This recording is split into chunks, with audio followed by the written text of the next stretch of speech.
Professor Sage, we've been reading about explorers, and one name that keeps coming up is Marco Polo. Who was he and why is he so important? Marco Polo, one of the most famous explorers in history. Indeed, Marco Polo was a Venetian merchant and adventurer who traveled through Asia during the 13th century. His journeys, documented in The Travels of Marco Polo, provided Europe with a glimpse of the vast and mysterious lands of the East. But his story is much more than just an account of travel. It's a tale of discovery, diplomacy, and the mingling of cultures. So where did his journey begin? Marco Polo's journey began in Venice, Italy, around 1271, when he was just 17 years old. But the story truly starts with his father, Niccolo, and his uncle, Maffeo Polo, who had already made their way to the court of Kublai Khan, the Mongol ruler of China. When they returned to Venice, they brought back tales of the wealth and wonders of the East, sparking the young Marco's imagination. What was it like for Marco Polo to travel such long distances?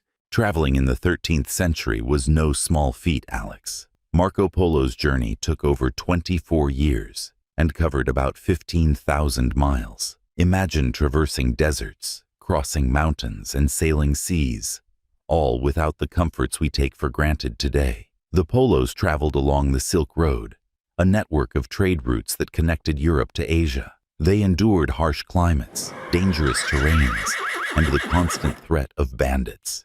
The Silk Road wasn't just a single path, but a web of routes that stretched from the Mediterranean to China. It was the lifeline of commerce, carrying silk, spices, precious stones, and other goods between East and West. For Marco Polo, this journey was also a gateway to the cultures, religions, and technologies of Asia. What did Marco Polo find when he reached China? China, known then as Cathay, was the jewel of Marco Polo's journey. When he finally reached the court of Kublai Khan, he was struck by the magnificence of the empire. The Khan's capital, Khanbali, where modern-day Beijing now stands, was a city of grandeur and innovation. Marco Polo marveled at the splendor of the Khan's palace, the advanced infrastructure, and the diverse population. But more than the sights, it was Marco Polo's relationship with Kublai Khan that defined his time in China. The Khan took a liking to the young Venetian, employing him as a diplomat and sending him on missions across the empire. Through these experiences, Marco Polo gained first-hand knowledge of the vastness and complexity of Kublai Khan's rule. It must have been incredible to see all of that.